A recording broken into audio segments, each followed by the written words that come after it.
कर लो यार।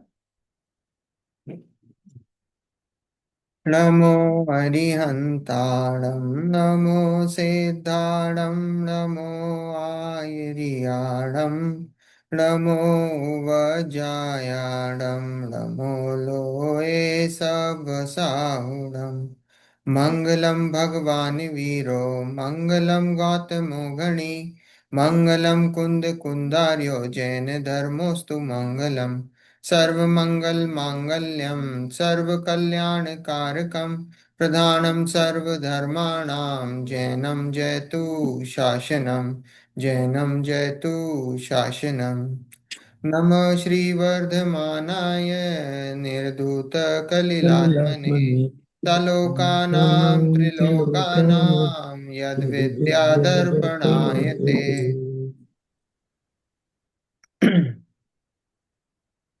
रत्नकर्ण श्रावकाचार्य जी ग्रंथ और उसका प्रथम अध्याय सम्यक दर्शन अधिकार है ना? वो हमने प्रारंभ करा था और मंगलाचरण हमने प्रारंभ ही करा था। फिर से लेंगे मंगलाचरण, शुरू से ही करते हैं। एक ही पैराग्राफ करा था मंगलाचरण, अपन ने बहुत सामान्य अर्थ देखा था, तो वापस से लेंगे। तो प्रथम जो अधिकार है, फर्स्ट चैप्टर है, वो सम्यक दर्शन अधिकार है। तो सम्यक दर्शन अधिकार से प्रारंभ कर रहे हैं। तो देखो यहाँ इस ग्रंथ के प्रारंभ में स्याद्वाद विद्या के परमेश्वर परम निर्ग्रंथ वीतरागी श्री समंत भद्र स्वामी जगत के भव्यों के परम उपकार के लिए, जूम करूं? हाँ, छोटा है। कर दिया, नहीं हुआ? एक बार और कर। अरे फिर अच्छा, कुछ। हो गया। परम उपकार के लिए रत्नत्रय की रक्षा के उपाय रूप श्री रत्नकरण नाम के श्रावकाचार्य को कहने की इच्छा से तथा विघ्न रहित शास्त्र की समाप्ति रूप फल की इच्छा से विशिष्ट इष्ट देव को नमस्कार करते हुए श्लोक कहते हैं। क्या बोला इस ग्रंथ के प्रारंभ में? स्याद्वाद विद्या के परमेश्वर, स्याद्वाद विद्या के परमेश्वर, पहला ही पेज है। स्याद्वाद फर्स्ट पैराग्राफ, फिर से रिपीट कर रहे हैं। स्याद्वाद विद्या के परमेश्वर, स्याद्वाद विद्या, स्याद्वाद मतलब, स्याद्वाद मतलब अनेकांतवाद, है ना? अनेकांतवाद विद्या के परमेश्वर। अब देखो भगवान की वाणी तो अनेकांतमयी होती है, स्याद्वाद की वाणी ही होती है। पर यहाँ इनको क्यों बोला स्याद्वाद विद्या के परमेश्वर? क्योंकि ये जो समंत भद्र स्वामी थे, ये वाद विवाद करते थे, काफी शास्त्रों पे उनका कमांड था, न्याय के शास्त्रों पे उनका कमांड था, न्याय के शास्त्र काफी लिखे भी हैं उन्होंने। तो इसलिए जो है उनको स्याद्वाद विद्या के परमेश्वर बोलते हैं कि भाई काफी सारे शास्त्रों की नॉलेज था, लिखा भी था, वाद विवाद भी करते थे। इसलिए स्याद्वाद विद्या, भगवान की जो वाणी है उसके परमेश्वर परम निर्ग्रंथ वीतरागी श्री समंत भद्र स्वामी जगत के भव्यों के परम उपकार के लिए। अब ये क्या है कि जो इस ग्रंथ को पढ़ रहे हैं वो ये मान के चलो कि सब भव्य जीव ही हैं। पंचम काल में जो भगवान की वाणी सुनता है, जिसकी भगवान की वाणी सुनने में रुचि है, जिसको भगवान की वाणी सुनने में रुचि है, जिन वाणी को समझने का जो पुरुषार्थ करता है, उसको क्या बोला? वो सब भव्य जीवी ही हैं। तो बोला जगत के भव्यों के परम उपकार के लिए रत्नत्रय की रक्षा के उपाय रूप। अब रत्नत्रय की रक्षा के उपाय रूप क्यों बोला? ये अपन ने पिछली बार चर्चा करी थी। रत्नत्रय की रक्षा मतलब दैट मीन्स ये मान के चल रहे हैं कि रत्नत्रय प्रकट हो गया है। रक्षा के उपाय रूप बोला ना, दैट रक्षा तो जब करी जाती किसी चीज की जब कोई ऑलरेडी हो, नहीं तो उसकी रक्षा कैसे करें? यहाँ ये नहीं बोला रत्नत्रय के प्रकट करने के रूप, यहाँ बोला रत्नत्रय की रक्षा के उपाय रूप। रत्नत्रय की रक्षा के उपाय रूप क्यों बोला? क्योंकि जो जो श्रावक होते हैं, जो उच्च कोटि के श्रावक हैं, वो पांचवें गुणस्थान वाले होते हैं। वो पांचवें गुणस्थान वाले जो होते हैं उनको बोला जाता है उत्कृष्ट श्रावक। तो यहाँ उनकी अपेक्षा से बात करी गई है कि रत्नत्रय की रक्षा के उपाय रूप। रत्नत्रय मतलब सम्यक दर्शन, सम्यक ज्ञान, सम्यक चारित्र, तीन रत्न, और उनकी रक्षा के उपाय रूप श्री रत्नकरण नाम के श्रावकाचार्य को कहने की इच्छा से। अभी रत्नकरण श्रावकाचार्य, ये रत्नकरण कौन? ये रत्नकरण मेरी आत्मा, रत्नों का भंडार। ये रत्नों का भंडार कौन है? ये मेरी आत्मा है। तो उस आत्मा, है ना, उस आत्मा के मतलब उस आत्मा के आचरण के उपाय रूप, उस आत्मा के आचरण को कहने की बात कह रहे हैं। उस आत्मा का आचरण कैसे होगा, कैसा होना चाहिए? व्यवहार से तो काफी चर्चा है ही, पर निश्चय से भी लगाना कि रत्नकरण क्या है। ये रत्नकरण मेरी आत्मा है, और इस मेरी आत्मा के श्रावकाचार को कहने की इच्छा से, मतलब इस आत्मा के आचरण, इस आत्मा का आचरण कैसे होना चाहिए, स्वरूप में स्थित कैसे हो, ये उसके उपाय रूप, उसकी इच्छा से, विघ्न रहित शास्त्र की समाप्ति रूप फल की इच्छा से विशिष्ट इष्ट देव को नमस्कार करते हुए श्लोक को कहते हैं। मंगलाचरण क्यों कहा? कि ये जो ग्रंथ है वो विघ्न रहित समाप्त हो, और जिस इच्छा से, जिस भावना से इस ग्रंथ की रचना कर रहे हैं, वो वास्तव में वो भावना फलीभूत हो। उसके लिए क्या कह रहे हैं? इष्ट देव को नमस्कार कर रहे हैं, और उनको नमस्कार करते हुए ये श्लोक कहते हैं।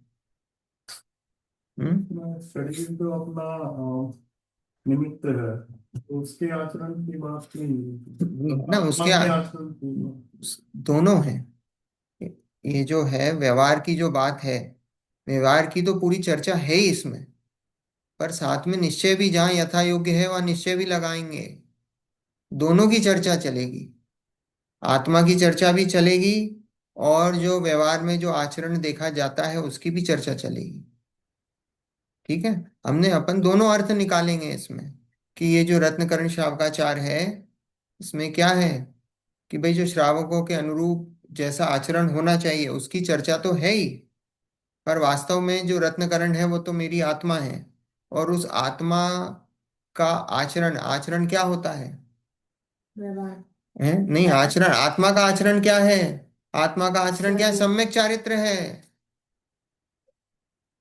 वो आत्मा की स्थिरता, अपने में स्वरूप, स्वरूप में स्वरूप की स्थिरता, वो वास्तव में वो चरित्र, वो आचरण है। तो उसकी उसकी भी चर्चा यहाँ यथा योग्य जैसी होगी वो चर्चा होगी। हम्म? देखो मंगलाचरण, जो यहाँ पे है वो बोलेंगे, और जो वहां पे है वो म्यूट करके बोलेंगे, है ना। देखो, मैं बोलूंगा, आप रिपीट करना। नमः श्री वर्धमानाय नमः श्री वर्धमान वर्तमानाय निर्धूत कलिलात्मने निर्धूत निर्दुष्ट कलिलात्मने सालोकानां त्रिलोकानां सालोकानां त्रिलोकानां यद्विद्या दर्पणायते। यद्विद्या दर्पणायते। देखो, नमः श्री वर्धमानाय, नमः श्री वर्धमानाय मतलब वर्धमान स्वामी। वर्धमान कौन? भगवान महावीर। भगवान महावीर। सामान्य अर्थ ले रहे हैं अभी, बिल्कुल सामान्य। तो सामान्य अर्थ में क्या है कि वर्धमान मतलब महावीर भगवान, महावीर स्वामी, जो शासन नायक अंतिम तीर्थंकर, वर्धमान स्वामी, उनको नमस्कार हो। नमः श्री वर्धमानाय निर्धूत कलिलात्मने। निर्धूत मतलब नष्ट कर दिया है, कलिल मतलब, कलिल मतलब होता मेल है मेल कालिमा, होता है पाप, पाप कषाय। हम्म जिस आत्मा ने, है ना, जिस जीव ने क्या करा है? कषायों कर्म को, पाप को नाश कर दिया, निर्धूत कर दिया हो। सालोका नाम त्रिलोका नाम, सालोका नाम मतलब लोकाकाश आलोकाकाश अलोकाकाश सहित, त्रिलोका नाम तीन लोक, सा मतलब सहित, तो लोका नाम मतलब अलोका, अलोका नाम, सा लोका नाम है ना, स और अलोका नाम, स और अलोक, लोक के बाहर, तो मतलब जो अलोकाकाश है, तो अलोकाकाश सहित त्रिलोक, त्रिलोका नाम। यद विद्या दर्पणाए थे, यद विद्या दर्पणाए थे मतलब कि केवल वो ज्ञान दर्पण जो की उनका बात। जो ज्ञान है, जो केवल ज्ञान है, वो कैसा है? दर्पण वो जैसा दर्पण के समान आचरण कर रहा है। दर्पणाय थे, दर्पण के समान स्वच्छ आचरण कर रहा है। ठीक है, ये इसका बहुत सामान्य, एकदम सामान्य सा अर्थ है।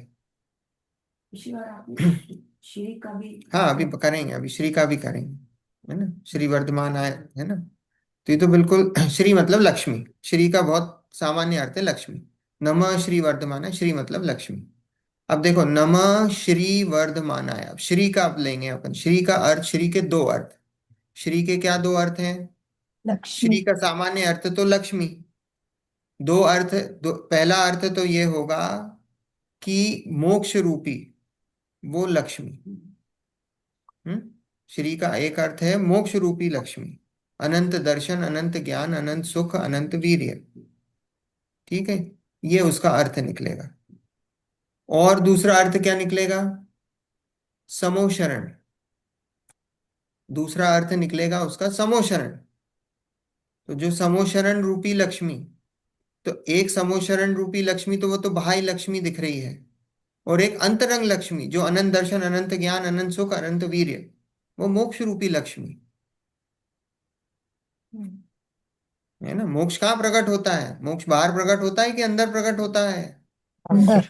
अंदर प्रकट होता है, बाहर थोड़ी प्रकट होता है।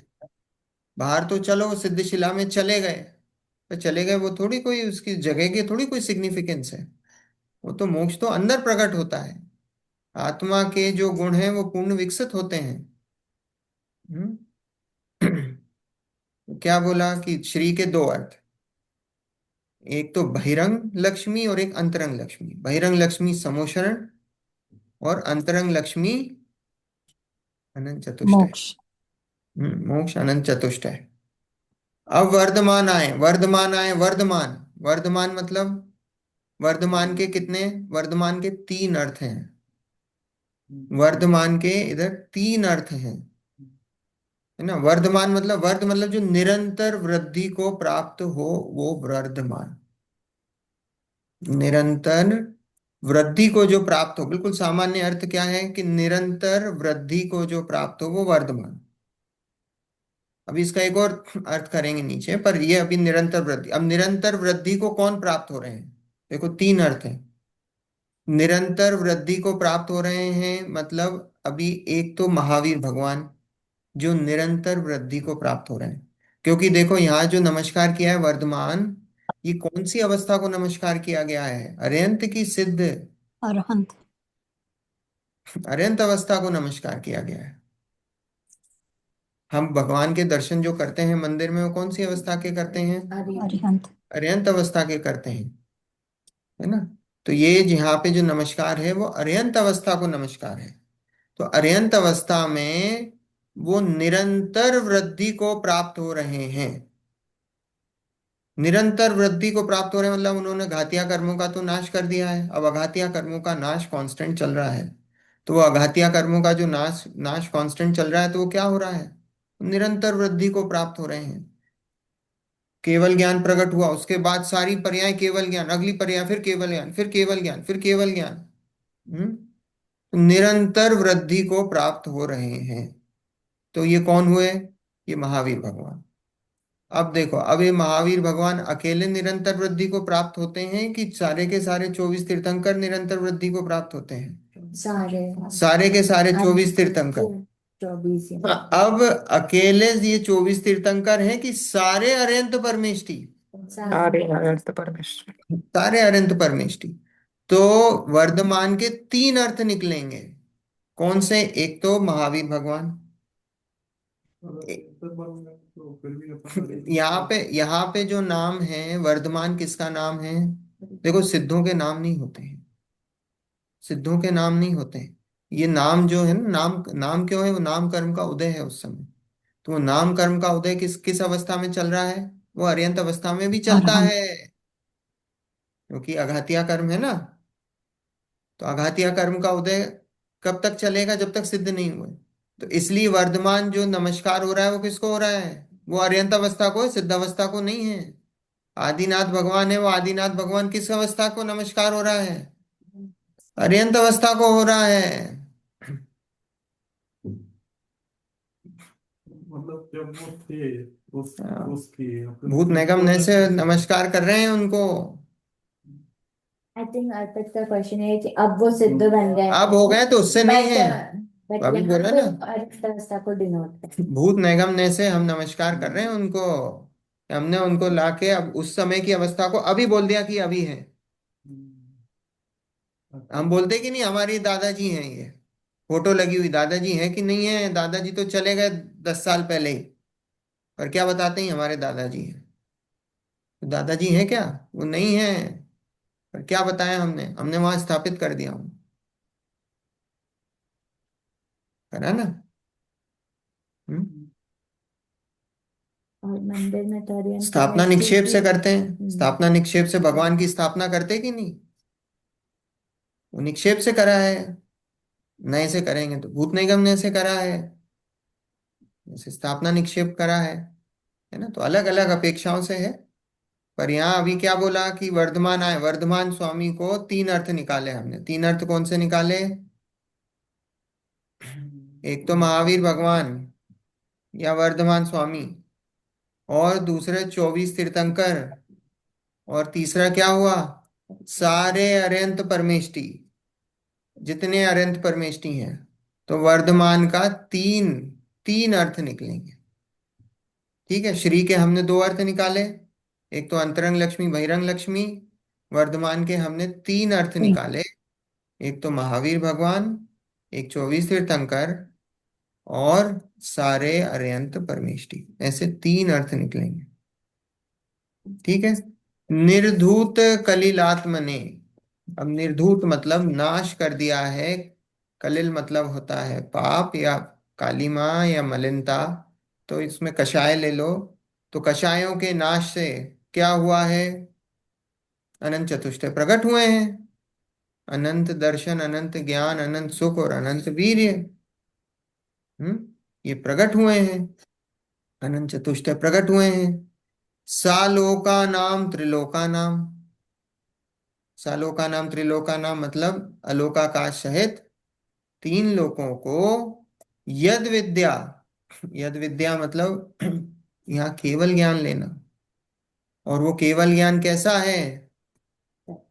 वो दर्पण के समान है, दर्पण के समान आचरण जिनका केवल ज्ञान करता है। अब दर्पण के समान ये चार तरीके से, वैसे तो कई तरीके से हो सकता है, पर अपन मुख्य बिंदु लेंगे चार तरीके से। दर्पण और केवल ज्ञान में समानता है ना। दर्पण दर्पण स्वच्छ होता है, वैसे ही केवल ज्ञान को स्वच्छ, बहुत सारी जगह दर्पण और केवल ज्ञान का कंपैरिजन होता है, बहुत सारी जगह, है ना। दर्पण को हम केवल ज्ञान से कंपेयर करते हैं। तो दर्पण और केवल ज्ञान में क्या कंपैरिजन करा भाई? चार तरीके से। तो चार तरीके से ये कंपेयर करा कि दर्पण कैसा होता है कि दर्पण किसी स्वच्छ। को जानने की इच्छा नहीं करता। वैसे ही केवल ज्ञान है वो क्या है? किसी को इच्छा, जानने की इच्छा नहीं है। दर्पण कैसा है? किसी को पदार्थ को जानने की इच्छा नहीं करता है अपने आप है ना। झलकता है। हाँ, जानने की इच्छा नहीं करता कि मैं इसको जानूं, मैं उसको जानूं, मैं इसको झलकाऊं, मैं उसको झलकाऊं, मैं उसको झलकाऊं। ऐसे जानने की इच्छा नहीं है दर्पण की, झलकाने की इच्छा नहीं करता है। जो पदार्थ झलक रहे हैं उसके प्रति राग द्वेष नहीं करता है। जो दर्पण में पदार्थ झलकते हैं, दर्पण ये इच्छा करता है कि अरे नहीं साहब ये तो अच्छा नहीं है, ये बुरा पदार्थ है। ऐसा करता है कि काला है, ये गोरा है, ये लंबा है, ये मोटा है, छोटा है? ऐसे कोई करता है क्या? हम्म दर्पण कोई राग द्वेष नहीं करता है। हम्म फिर दर्पण अपना स्वरूप छोड़ के पदार्थ के पास नहीं जाता है झलकाने, कि मेरे को झलकाना है किसी पदार्थ को, तो मैं अपना स्वरूप छोड़ के वो पदार्थ रूप हो जाऊं झलकाने। अपना स्वरूप नहीं छोड़ता है दर्पण का। जो स्वरूप है दर्पण अपने स्वरूप में रहता है। दर्पण अपने स्वरूप में रहता है, पदार्थ को झलकाने के लिए वो अपना स्वरूप नहीं छोड़ता है ना। और चौथा क्या है? कि चौथा ये है कि दर्पण जो भी पदार्थ झलकते हैं उसमें ऐसा क्रम नहीं करता है कि पहले मैं इसको झलकाऊंगा, मैं इसको, जो भी सामने आएगा सब झलकते हैं एक साथ, बिना, उसमें कोई क्रम नहीं होता है, सब एक साथ झलकते हैं। तो ऐसे ही केवल ज्ञान है। अब इसमें केवल ज्ञान को लगाना, केवल ज्ञान क्या करता है? भाई केवल ज्ञान का स्वरूप कैसा है कि भाई किसी दर्पण। पदार्थ को जानने की इच्छा नहीं करता है। केवल ज्ञान में किसी भी पदार्थ को जानने की इच्छा नहीं होती है, और जो पदार्थ जान लिए हैं, जानने के बाद राग द्वेष नहीं होता है। दोनों है ना।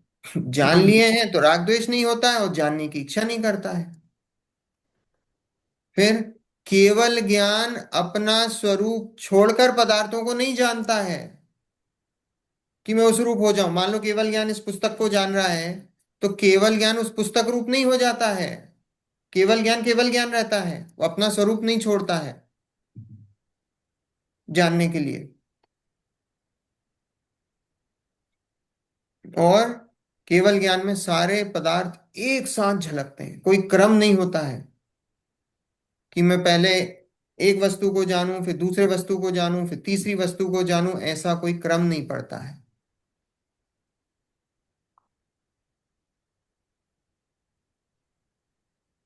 आ रही बात समझ में? हाँ। हम्म।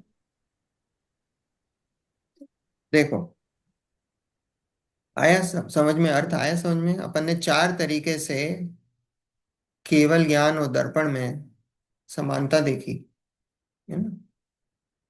और भी कई निकल सकती। केवल जैसे दर्पण है, दर्पण वस्तुओं को जानने में थकता नहीं है।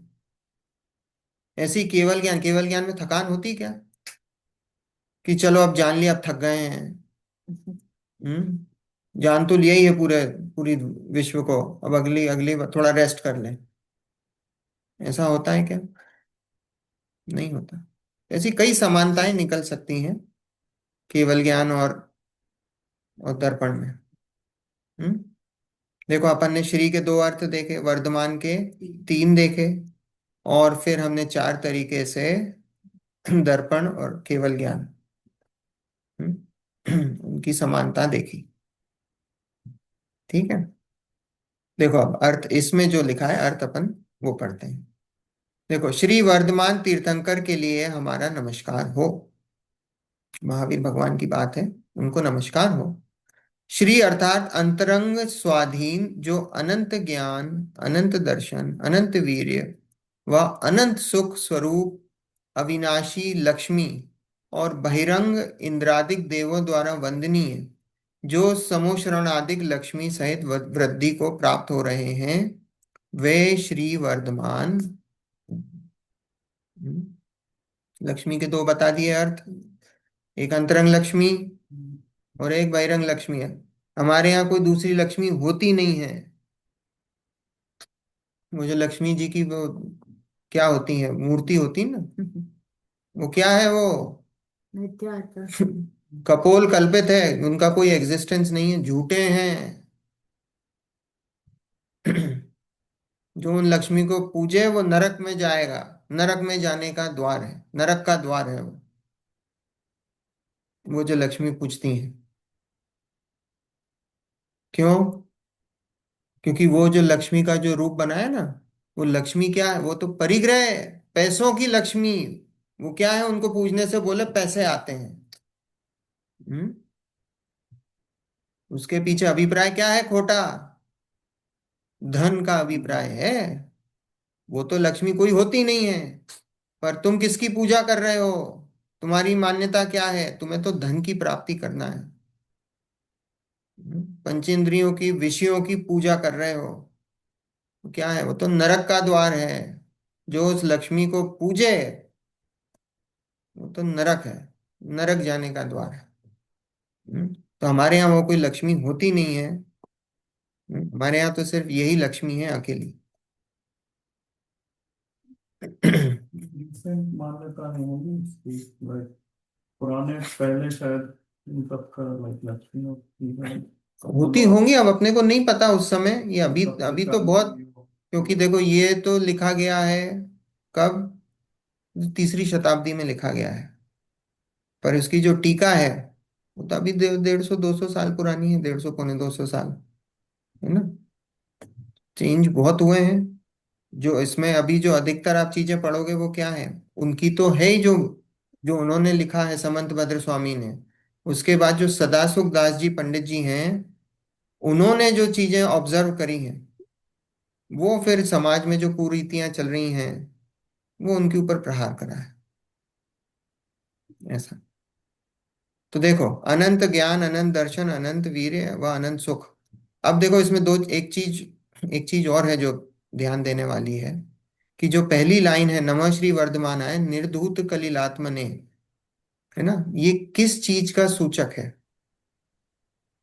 ये है वीतरागता का सूचक। क्यों? क्योंकि 4 जो घातिया कर्म नाश हुए ना, तो 4 घातिया कर्म नाश में मोहिनी कर्म का नाश हुआ है। तो वो जो मोहिनी कर्म के नाश से क्या होता है, डर वीतरागता, लग रहा होगा उनको बताने में बच्चों को। है ना, वीतरागता, वीतरागता प्रकट हुई, तो वीतरागता का सूचक है। और सालोका नाम त्रिलोका नाम यद विद्या दर्पणाय थे, ये किसका सूचक है? ये सर्वज्ञता का सूचक है। तो हमारे भगवान कैसे होते हैं? वीतरागी और सर्वज्ञ। भगवान कैसे होते हैं? वीतरागी और सर्वज्ञ। पहले वीतरागता प्रकट होती है, उसके बाद सर्वज्ञपना प्रकट होता है। तो यहाँ वीतरागी, पहली लाइन वीतरागता का सूचक है, और दूसरी लाइन सर्वज्ञता का सूचक है। हम्म। देखो, देव द्वारा वंदनीय जो समुश्रणादिक लक्ष्मी सहित वृद्धि को प्राप्त हो रहे हैं, वे श्री वर्धमान हैं। अथवा अव समन्तात, अर्थात समस्त प्रकार से, रिद्ध अर्थात परम अतिशय को प्राप्त हुआ, केवल ज्ञान आदि, मान अर्थात प्रमाण जिनका, वे श्री वर्धमान है। यहाँ अवाप्य योर्लोपः, इस व्याकरण शास्त्र के सूत्र द्वारा अकार का लोप हो गया है। देखो, अब ये जो वर्धमान है ना, इस वर्धमान शब्द का आप संधि विच्छेद कर सकते हो। ये कैसे बना है, ये बताया उन्होंने। जो वर्धमान है उसको आप ब्रेक करोगे, एक तो होता है अव प्लस रिद्ध प्लस मान। दे देना सिंह जी, वो बोर्ड दे देना, लाओ मैं उसमें लिख दूं, है ना। देखो, वर्धमान को लिख सकते हो अव प्लस रिद्ध,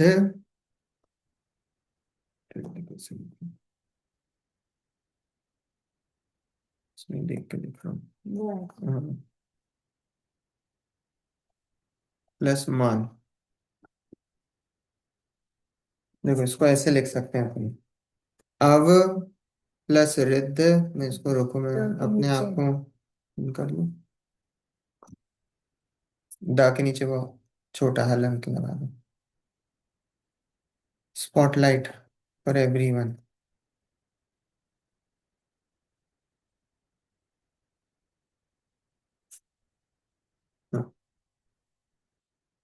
अव प्लस रिद्ध प्लस मान, है ना। तो अव प्लस रिद्ध प्लस मान है, तो इसमें ये जो अव का अव है, अव का अर्थ होता है सर्व प्रकार से। अव का अर्थ होता है सर्व प्रकार से, समस्त प्रकार से, ठीक है। रिद्ध मतलब, रिद्धि नहीं होती, रिद्ध मतलब रिद्धि, अतिशय को प्राप्त हुआ है। मैं दिख रहा हूँ क्या? हाँ, आप दिख रहा हूँ। चेंज करो। अच्छा, तो अव प्लस रिद्ध प्लस मान। मान क्या होता है? मान हम किसी भी चीज का मेजरमेंट बोलते हैं। पहले ही बोलते थे ना कि इसका मान कितना है। जैसे हमने कोई चीज तोली तो बोले इसका मान कितना है, बोले 5 किलो। बोले, कभी बोलते हैं वजन से, कभी उसका मेजरमेंट। तो मान मतलब क्या है कि वो मेजर, तो इधर मान मतलब है केवल ज्ञान, मान मतलब होगा केवल ज्ञान। तो अव मतलब समस्त प्रकार से, देखो अव मतलब होता है समस्त प्रकार से, और रिद्ध मतलब परम अतिशय को प्राप्त हुआ है, तो परम अतिशय को प्राप्त हुआ है। और मान मतलब केवल ज्ञान। अब उन्होंने हिंदी व्याकरण का एक रूल बताया है। अब देखो,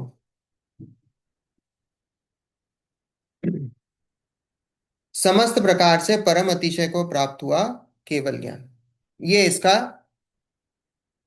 ये शब्दार्थ है। हम इसका संधि विच्छेद करेंगे, अव प्लस रिद्ध प्लस मान। ठीक है, तो जिनका केवल ज्ञान परम अतिशय को प्राप्त हुआ है। ठीक है, केवल ज्ञान कैसा है? वो केवल ज्ञान परम अतिशय रूप ही है, केवल ज्ञान परम अतिशय रूप ही है। तो अब हिंदी का व्याकरण का एक रूल है, ये अवाप्य योरह लोपः, योर लोपः। उसमें क्या होता है, ये जो ए है ना, ये ए साइलेंट हो जाता है, ये जो ए है, ये ए साइलेंट हो जाता है। तो वो क्या बन जाएगा अभी, व प्लस रिद्ध प्लस मान, तो वर्धमान। ओ साइलेंट। असाइलेंट हो गया, तो असाइलेंट होने पे व प्लस रिद्ध प्लस मान, तो वो वर्धमान बन गया।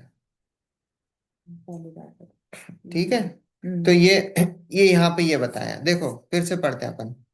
अथवा समन्तात, अर्थात समस्त प्रकार से। तो समस्त प्रकार से क्या है, अव, अव मतलब समन्तात मतलब समस्त प्रकार से, रिद्ध मतलब जो बीच वाला रिद्ध है, परम अतिशय को प्राप्त हुआ है ना।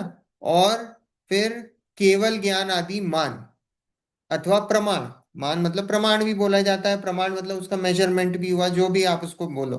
तो केवल ज्ञान आदि मान अर्थात प्रमाण जिनका, वे श्री वर्धमान है। ये उन्होंने संधि विच्छेद करके बताया, ये यहाँ लिखा नहीं है ना, ये लिखा नहीं है, ये इसका, ये पर इस सेंटेंस का ये अर्थ है। अब यहाँ अवाप्य योर लोपः, इस व्याकरण शास्त्र के सूत्र द्वारा अकार, देखो वो लिखा ना पेरेंथेसिस में, अ का लोप हो गया है, अ का लोप हो गया है।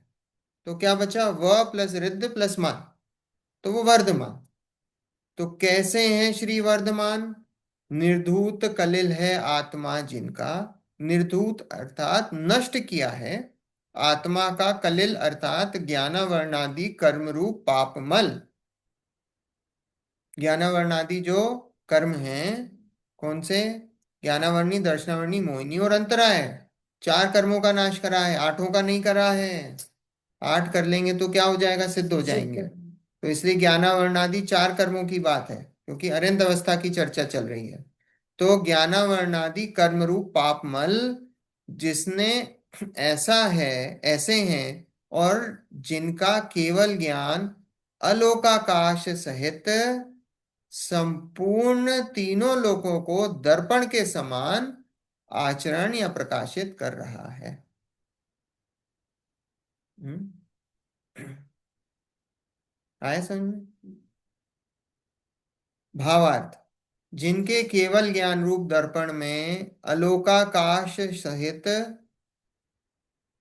मैंने पिन हटा दिया अपना, मैंने हटाया। अच्छा ठीक, अलोकाकाश सहित षड द्रव्यों के समूह रूप संपूर्ण लोक अपनी भूत भविष्यत वर्तमान की समस्त अनंत अनंत पर्यायों सहित प्रतिबिंबित हो रहा है, और जिनका आत्मा समस्त कर्मल रहित हो गया है, ऐसे श्री वर्धमान देवादिदेव अंतिम तीर्थंकर को मैं अपने आवरण कषायादि मल रहित सम्यक ज्ञान प्रकाश के प्रकट होने के लिए नमस्कार करता हूँ। केवल ज्ञान का स्वरूप कैसा है, देखो, जिनके केवल ज्ञान दर्पण में अलोकाकाश सहित षट द्रव्यों के समूह रूप संपूर्ण लोक, षट द्रव्य कहाँ पाए जाते हैं, लोकाकाश और लोकाकाश में बस, हाँ बस। लोकाकाश। है ना। देखो, ये जो है ना, आपने देखा होगा कई बार, ये ऐसा तीन लोक बने हैं, ये पुरुषाकार जो देखा है ना। ये पिन कर रही हो क्या? स्पॉटलाइट कर दो। देखो, है ना, ये तीन लोक का नक्शा आपने मंदिर में कहीं देखा, कई बार देखा हो।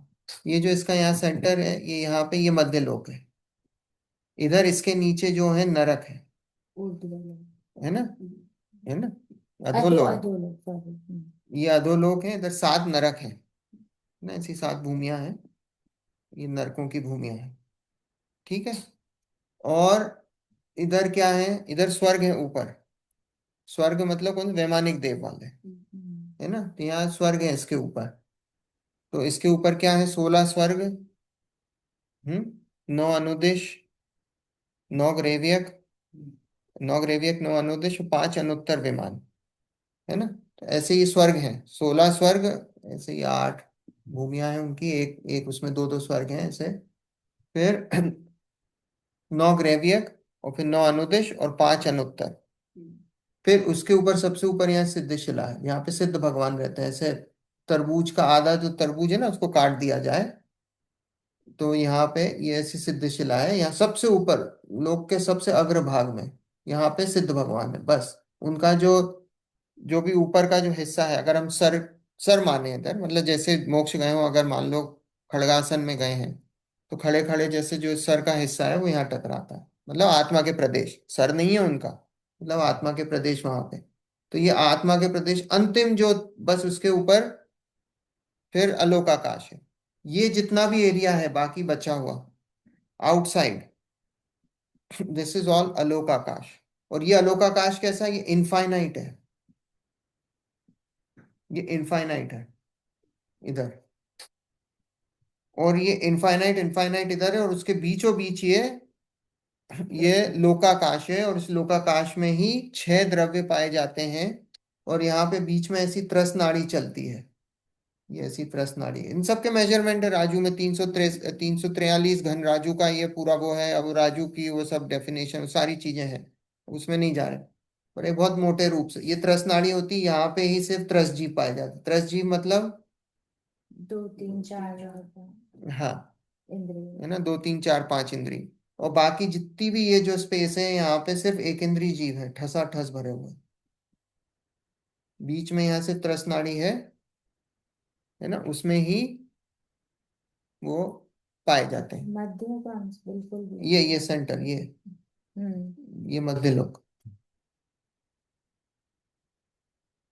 ठीक है। ये 14 राजू का होता है, ये एक राजू की यहाँ पे ये है त्रस नाड़ी। 14 राजू इसकी टोटल ऐसी है, 7 राजू गहरा है ऐसा। वो सब है ना, 3D में है ये ऐसा, यहाँ 3D है, इसको 3D में मानना है ऐसा। ठीक है। और उसके फिर बीचों बीच वो 3D में यहाँ पे ऐसा वो त्रस नाड़ी है ऐसी। 3D में लेंगे ना अपन, तो बीचों बीच है। ठीक है। तो ये इसलिए बताया कि अलोकाकाश और लोकाकाश। ये अलोकाकाश है पूरा, और इसके बीचों बीच ये लोकाकाश है। 3 लोक बोलते हैं। 3 लोक कैसे? ये अधोलोक, ये मध्य लोक, और ये ऊर्ध्व लोक। ऊपर की तरफ ऊर्ध्व, नीचे की तरफ अधो, और ये बीच का मध्य लोक। हम लोग मध्य लोक में ही है, यहाँ पे हम लोग यही हैं। और इस त्रस नाड़ी के अंदर है। ठीक है। उस त्रस नाड़ी के में बीचों बीच ऐसे असंख्यात द्वीप समुद्र है ना। हाँ, असंख्यात द्वीप समुद्र है वो एक राजू में, असंख्यात, इतनी बड़ी है ना, छोटा मोटा नहीं है ये। हम्म। तो क्या बोला? जिनके केवल ज्ञान रूप दर्पण में अलोकाकाश सहित षट षट द्रव्यों के समूह रूप संपूर्ण लोक अपनी भूत भविष्यत वर्तमान की समस्त अनंत अनंत पर्यायों सहित प्रतिबिंबित हो रहा है। भगवान क्या कर रहे हैं? भगवान के ज्ञान में ये तीनों लोक, ऊर्ध्वलोक, मध्यलोक और अधोलोक, ये तो है ही, बाकी संपूर्ण अलोकाकाश भी, सब कुछ भूतकाल की पर्याय, भविष्यकाल की पर्याय, वर्तमान की पर्याय। हम्म। मयूर जी, ये जो हाँ जो कृष्णाली बताया आपने, ये हाँ। स्क्वायर है या रेक्टेंगुलर है? ये जो त्रस नाली है, उसको आप ऐसे समझ सकते हो कि वैसे तो 1 बाई 1 का ही है उसका क्रॉस सेक्शन, पर वो जो ऐसी लंबाई है उसकी, वो 14 राजू है। नहीं, मैं उसका वो जो क्रॉस सेक्शन बता रहे हैं आप, वो वो एक क्या? बाई एक है। वो 1 बाई 1 राजू है। ऐसी हम्म। बनी हुई है। ओके। उसको समझ लो आप, 1 बाई 1 ऐसा। कैसे बताऊं मैं आपको, कोई तो नहीं, स्क्वायर शेप हुई, पर वो ऐसी ऐसी लंबी जाती है वो, हम्म। है ना। Circle okay. नहीं है, ऐसी हम्म। है वो। 1 बाई 1, ये ऐसा 1 बाई 1 का ये बना हुआ है, ये 1 बाई 1 का ये राइट। बना हुआ है। और ये हम्म। ऐसा लंबा गया हुआ है। ये ये 1 बाई 1 का ऐसा बना हुआ है। स्क्वायर है, स्क्वायर है, पर फिर वो लंबा गया है ऐसा। लंबी है। क्रॉस ये सेक्शन तो स्क्वायर है उसका। ये वही वही मेरा मतलब था, हाँ क्रॉस सेक्शन से। हाँ। तो क्या बोला कि भूतकाल, भविष्यकाल और वर्तमान की सारी पर्यायों को, सारे पदार्थों की सारी पर्यायों को, मान लो इस पेन, इस पेन की इस पेन में कितने परमाणु हैं पुद्गल के? अनंत। अनंत परमाणु हैं। एक एक परमाणु की आज से हजारों साल, करोड़ों साल, अरबों साल पहले क्या पर्याय थी, और सारी पर्याय करोड़ों साल पहले जितनी भी पर्याय आज तक और आगे भविष्य में होने वाली जितनी भी पर्याय हैं सबको मतलब भगवान का आप ज्ञान सोचो, आप एक एक परमाणु, इसमें अनंत परमाणु हैं, एक एक परमाणु की भूतकाल की जितनी पर्याय हुई है ना, जो भी स्टेट हुई है होंगी उसकी, कि मान लो कि इसका एक परमाणु कौन सी स्टेट में, हवा में भी हो सकता था ये परमाणु, किसी टाइम पे हवा के रूप वायु का भी हो सकता था, किसी समय वो पत्थर में भी हो सकता था, किसी समय ये पेन में प्लास्टिक में भी हो गया। हम्म। तो अलग अलग जो भी स्टेट रही होगी उसकी, वो सारी स्टेट उनको पता है। सारी स्टेट ज्ञान में एक ही समय में झलक रही हैं। ये एक एक परमाणु, ऐसे परमाणु कितने हैं? अनंत। अनंतानंत परमाणु हैं जगत में। हम्म। ऐसे जीव कितने हैं? अनंत। अनंतानंत जीव हैं। भगवान के ज्ञान में है कि नहीं, हम कब मोक्ष जाएंगे? हम्म। हम्म। सब ज्ञान सब में है। सब। हम्म। सारे, और हमारा ही नहीं, जगत में जितने जीव हैं उनका क्या होना है सब पता है, किस समय क्या होना है सब उनके ज्ञान में। तो यहाँ बता रहे हैं कि संपूर्ण लोक अपनी भूत भविष्यत वर्तमान की समस्त अनंत अनंत पर्यायों सहित प्रतिबिंबित हो रहा है, उनके ज्ञान में झलक रहा है। और जिनका आत्मा समस्त कर्म मल रहित हो गया है, ऐसे श्री वर्धमान देवादि देव अंतिम अंतिम तीर्थंकर को मैं अपने आवरण कषाय आदि मल रहित सम्यक ज्ञान प्रकाश के प्रकट होने के लिए नमस्कार करता हूँ। मैं क्यों नमस्कार करता हूँ? भगवान को नमस्कार क्यों करते हो? वंदे तदगुण लब्धे। हम्म। क्यों करते हैं हम? भगवान के दर्शन करने क्यों जाते हैं? इसलिए जाते हैं क्या सिंगाई जी को मेरी लॉटरी लग जाए? है? कि श्वेता कहना नहीं मान रही, मानने लग जाए, इसलिए जाते हो क्या? उनके पास भी नहीं हुआ। है, उनके पास भी नहीं है।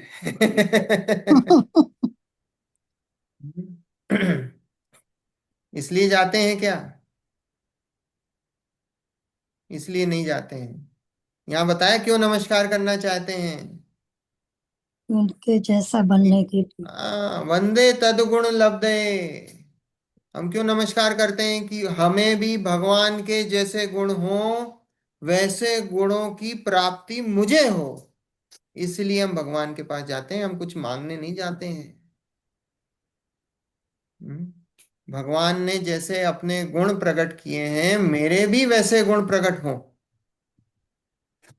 इसलिए जाते हैं।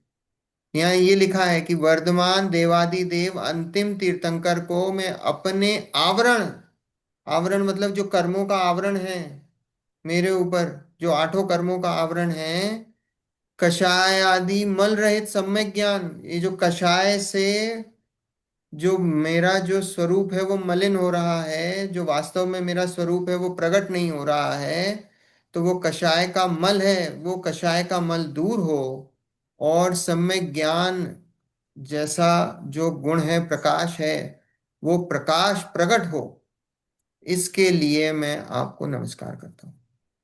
हम्म। हम्म? किसी किसी चीज को मांगने के उससे मंदिर नहीं जाते हैं।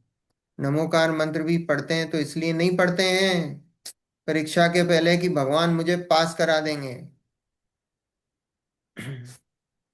हम्म? और अगर इस भ्रांति में हो तो फिर फेल ही हो गए। क्यों? क्योंकि ना तो भगवान किसी को पास कराते हो, ना तो भगवान किसी को फेल कराते हैं। हमारे भगवान तो वीतरागी हैं, यहाँ पहले ही बता दिया है, उन्हें किसी से कुछ लेना देना नहीं है। अगर वीतरागी नहीं होते तो ये जगत के सारे, ये जो दिख रही ना सारी, अभी बकरी बकरा ईद आई थी, उस दिन कितने जीवों की हिंसा हुई होगी। अगर भगवान को यही बकरी ईद नहीं दिख रही है, आने वाली अनंत बकरी ईदें उनके ज्ञान में झलक रही हैं। झलक रही हैं कि नहीं? तो अगर इतनी बकरी ईदें, इतने जीवों की हिंसा अगर सामने झलक रही है, फिर भी कोई किसी प्रकार का कोई परिणाम नहीं है। कैसे नहीं है? क्योंकि भाई भगवान तो वीतरागी हैं, उन्हें कुछ भी नहीं, परिणाम रहित, परिणाम का कोई लेना देना है ही नहीं, किसी से राग द्वेष का कोई लेना देना ही नहीं है। जैसे दर्पण है, दर्पण में सारी चीजें झलकती हैं, और दर्पण किसी प्रकार का कोई कोई कषाय नहीं करता है, उसी प्रकार केवल ज्ञान में सारी चीजें होती, ज्ञान में झलकती हैं, सारी पर्यायें झलकती हैं, पर राग द्वेष नहीं होता है। मतलब जैसे वो अम, मतलब उपदेश देते हैं भगवान तो पहले स्टेज में, तो उसमें इनका अभिप्राय क्या होता है? तो उपदेश जो देते हैं ना समोशरण में, समोशरण की बात कर रहे हो? या पहले भी जैसे विक्रम जब साधु की अवस्था साधु में, अवस्था में बोलते ही नहीं। या चाहती जो भी जिस भी अवस्था में पहले, लाइक तीर्थंकर हमारे बोलते नहीं है, है ना? अगर मुनिराज भी हैं उपदेश देते हैं, और मुनिराज उपदेश देते हैं तो वो उनकी एक कषाय चल रही है ना, स्वंजलन कषाय, चार कषाय में से एक कषाय अभी उनकी बाकी है, स्वंजलन कषाय। तो वो स्वंजलन कषाय अपना काम करती है। तो वो स्वंजलन कषाय के काल में ही ये शास्त्र रचना कब हुई है, समंत भद्राचार्य ने कब लिखी है ये? कब लिखा? जब वो स्वंजलन कषाय का तीव्र उदय चल रहा हो। समझे आप? स्वंजलन कषाय का तीव्र उदय चलता है छठे गुण स्थान में। भाव आते हैं। समझे? तीव्रतम उदय चलता है छठे गुण स्थान में, तब जाके ऐसा परिणाम आता है। तो उनका अभिप्राय किसी का, मतलब अभिप्राय उनका क्या है, मतलब उस समय उनके मन में क्या चल रहा है कि क्यों दे रहा है निर्देश? तो जगत के प्राणियों के कल्याण के लिए, तो वो जगत के प्राणियों के कल्याण का परिणाम क्या है? वो स्वंजलन कषाय का तीव्र उदय है। वो जो स्वंजलन कषाय है ना, वो स्वंजलन कषाय भी बहुत कैसी कषाय है कि जैसे अब नदी में पत्थर डालो तो पत्थर डालने से वो नदी में वेव्स आती ना, तो वो कितने से काल के लिए होती हैं? बहुत थोड़े से काल के लिए होती हैं। ऐसे ही मुनिराज का गुस्सा कैसा है, कषाय कैसी है? गुस्सा भी, गुस्सा तो आता ही नहीं है पहली बात तो। वो जो राग आता है, वो राग कैसा है? वो उतनी सी देर के लिए राग आता है कि वो जितनी देर वो वेव्स चलती ना, बस उसके बाद राग शांत हो जाता है। बस उतनी सी काल का वो मुनिराज की कषाय का वो उदय बताया है। तो ऐसे ही ये जो संजलन कषाय उतना सही है, तो उसमें कैसे परिणाम आते हैं कि जगत के प्राणियों का कल्याण हो। जैसे मैं मोक्ष मार्ग में आगे बढ़ रहा हूं, वैसे जगत के प्राणी भी मोक्ष मार्ग में आगे बढ़ें और अपना कल्याण करें। ये इतना सा परिणाम आता है। फिर ये साथ में अभिप्राय में क्या चलता है? अभिप्राय में ये चलता है कि मैं किसी का कल्याण नहीं कर सकता, मेरे लिखने से किसी का कल्याण नहीं होगा। ये मान्यता का है। देखो अलग अलग है, करता अलग से अलग अलग अलग गुण अलग अलग काम करते हैं। एक श्रद्धा गुण है। श्रद्धा गुण क्या काम करता है? श्रद्धा गुण कहता है कि मेरे किसी के करने से कुछ नहीं होने वाला, ये श्रद्धा गुण है, वो कुछ नहीं होने वाला। पर वो जो राग है चरित्र गुण की पर्याय विकारी पर्याय, वो चरित्र गुण की विकारी पर्याय क्या करती है? वो चरित्र गुण की विकारी पर्याय चरित्र के लेवल पे करती है कि उसका काम ये ऐसा होता है कि अरे मैं कुछ लिख जाऊं जिससे जगत के प्राणियों का कल्याण हो जाए। मान्यता श्रद्धा में क्या है? कुछ नहीं होना है, इस जीव का जैसा होना है वो होना है, मेरे करने से कुछ नहीं होना है, मैं कितने भी शास्त्र लिख जाऊं उससे कुछ नहीं होना है। वो मान्यता के लेवल की बात है। और चरित्र के लेवल की बात क्या है? कि मैं लिख जाता हूं जिससे कि जगत के प्राणियों का कल्याण हो। भाई ये जनागम है, ये उसकी सूक्ष्मता है और उसका स्यादवाद है। हम्म। इसलिए तो अच्छे अच्छे लोग हैं वो भाग जाते हैं। क्यों? ये जैनों की संख्या कम कैसे हुई? क्योंकि जो दूसरी दुकानें खुली ना, वो दूसरी दुकानें कैसी हैं? वो बहुत उनका सौदा बहुत सस्ता है, बहुत इजी का सौदा है। उनने सारा काम भगवान पे डाल दिया है। उन्होंने कहा हमारे करने से कुछ नहीं होता, उनने बोला भगवान की पूजा करो तुम्हारा काम हो जाए, बस। हम्म। उनने अपनी सबसे इजी काम क्या है? अपने ऊपर जो जिम्मेदारी है वो दूसरों के भार में, दूसरे के उस पर डाल दो, बस। वो बहुत इजी का काम है, डेलीगेट हो गया। और डेलीगेट कर दिया उन्होंने, भगवान को डेलीगेट कर दिया। इसलिए जैनों की संख्या कम होती गई। फिर समझने वाले लोग भी कम होते गए, समझना नहीं चाहते हैं। हम्म। समझने को तो बहुत आसान, और नहीं समझो तो बहुत कठिन, ऐसा है। देखो, सम्यक ज्ञान प्रकाश के प्रकट होने के लिए नमस्कार करता हूं। अब आगे धर्म का स्वरूप कहने की प्रतिज्ञा रूप श्लोक कहते हैं। ठीक है, दूसरा श्लोक पढ़ेंगे, सामान्य अर्थ देखेंगे, 5 मिनट है, कल उसका विशेष अर्थ लेंगे। आप लोग बोलना पीछे जो यहाँ पे हैं। देशयामि समीचीनम देशयामि समीचीनम् धर्मं कर्म निवर्हणम् धर्मं कर्म निर्वहणम् धर्मं कर्म निवर्हणम् धर्मं कर्म निवर्हणम् संसार दुःखतः सत्त्वान् संसार दुःखतः सत्त्वान् यो धरत्युत्तमे सुखे। यो धरत्युत्तमे सुखे। देखो, देशयामि समीचीनम धर्म, हाँ बोल दे। देशयामि समीचीनम् धर्मं कर्म निवर्हणम् धर्मं कर्म निवर्हणम् संसार दुःखतः सत्त्वान्। संसार दुःखतः सत्त्वान् तह में थोड़ा सा, संसार दुःखतः सत्त्वान् संसार दुःखतः सत्त्वान् यो धरत्युत्तमे सुखे। यो धरत्युत्तमे सुखे। अब देखो, देशयामि समीचीनम धर्मम कर्म निवर्हणम। देखो अब इसमें ये क्या है, धर्म का स्वरूप बताने वाले हैं। अब भैया पहले तो मंगलाचरण कर दिया, अब धर्म का स्वरूप बताएंगे कि धर्म होता क्या है। धर्म होता क्या है?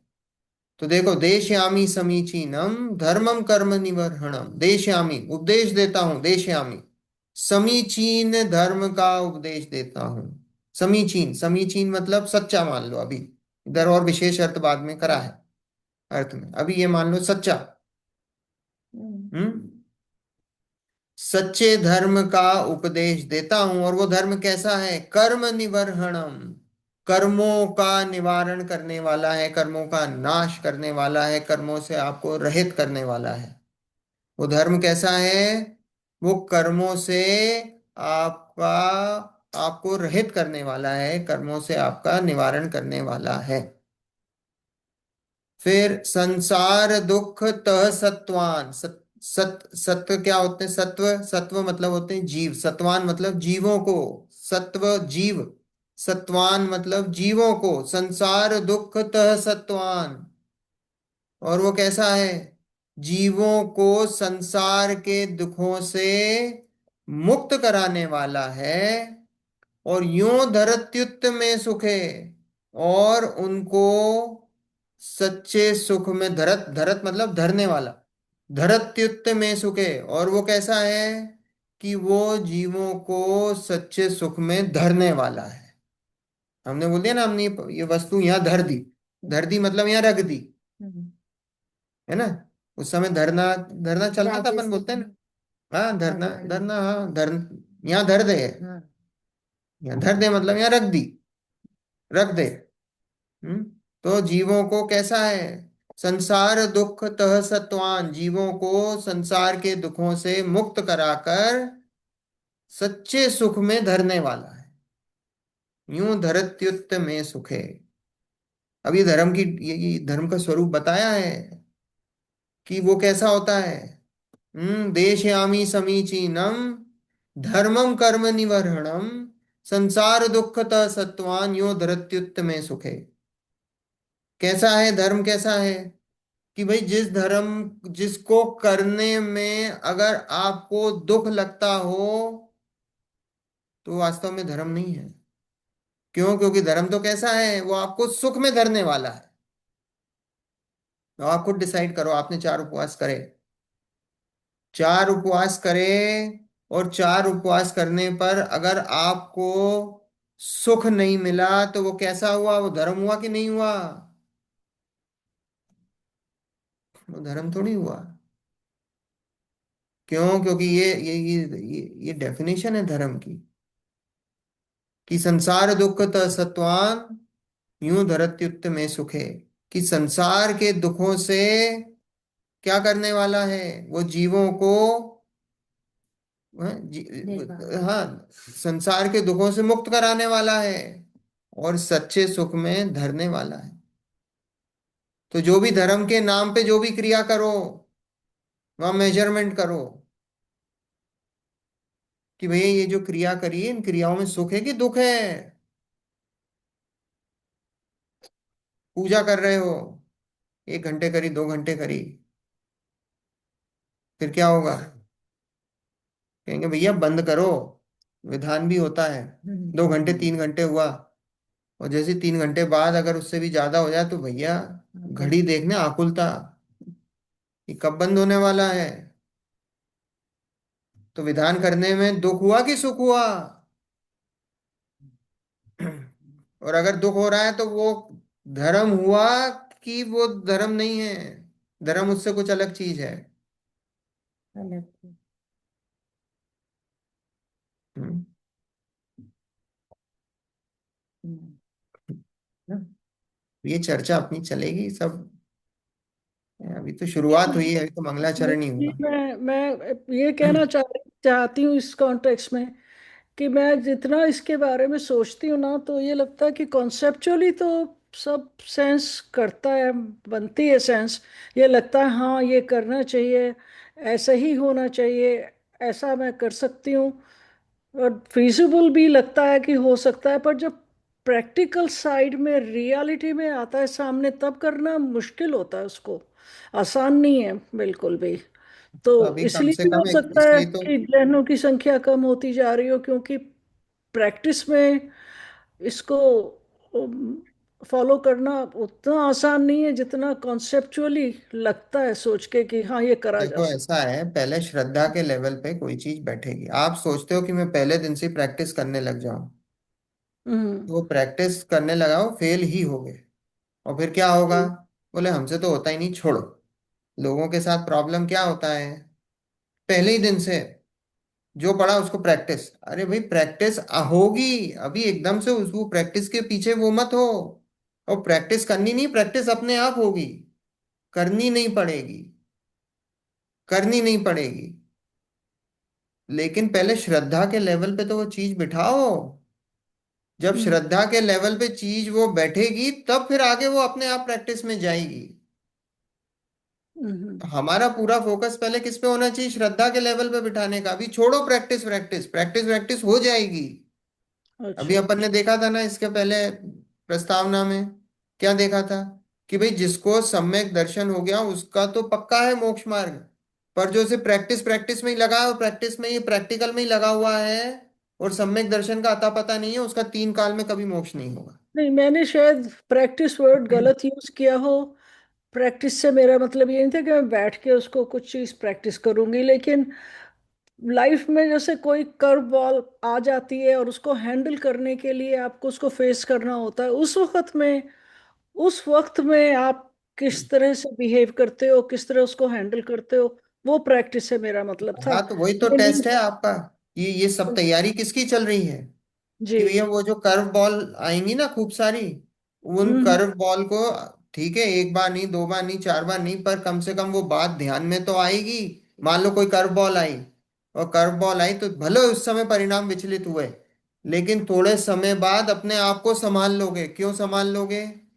क्योंकि आपको ये स्वाध्याय में जो बात आई है, भगवान की जो बात आई है, जो जिनवाणी में जो देवशास गुरु की जो बात आई है, वो बात आपको ख्याल में आएगी, अपने आप को संभाल लोगे। अगर ये बात सुनी ही नहीं होगी तो फिर हम्म संभलने का तो कोई चांस ही नहीं है। है ना? ज्यादा ऊपर नीचे हो गया। हाँ, संभलने का तो कोई चांस ही नहीं है। तो धीरे धीरे धीरे धीरे धीरे धीरे सब बातें सब श्रद्धा के लेवल पे बिठाओ। पहले श्रद्धा के लेवल पे बैठेंगी, उसके लिए हम्म। पुरुषार्थ करो। फिर अपने आप जो है, अपने आप कभी भी ऐसी कोई सिचुएशन आएगी तो तैयार रहोगे। Right, thank you. चलो, जिनवानी स्तुति। निज निधि निज में बताई, यह अनंत उपकार है। उसके लिए जिन वाणी माँ को वंदना शत बार है, वंदना शत बार है, वंदना शत बार है। 9 बार नमकार।